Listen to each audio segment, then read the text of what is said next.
നിങ്ങൾ എന്ത് കുറ്റവും ചെയ്തു കൊള്ളുക, നിങ്ങൾ എന്ത് ക്രൈമും ചെയ്തു കൊള്ളുക, എന്നിട്ട് പൊതുബോധ്യത്തിനൊപ്പം നിൽക്കാൻ കഴിയുന്ന ഒന്നോ രണ്ടോ ട്രംപ് കാർഡ് നിങ്ങളുടെ കയ്യിൽ പിടിക്കുക.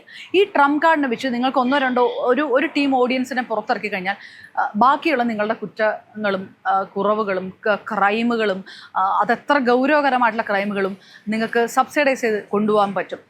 നിങ്ങൾക്ക് നല്ല ബാക്കപ്പ് ഉള്ളൊരു സോഷ്യൽ മീഡിയ ഫാൻ ബേസ് കൂടി ഉണ്ടെങ്കിൽ എനിക്ക് തോന്നുന്നില്ല സോഷ്യൽ മീഡിയ ഇല്ലാതിരുന്ന കാലത്ത് ഒരു പക്ഷേ ഇത്രയ്ക്കും അങ്ങനെ ഒരു പിന്തുണ കിട്ടില്ലായിരിക്കും.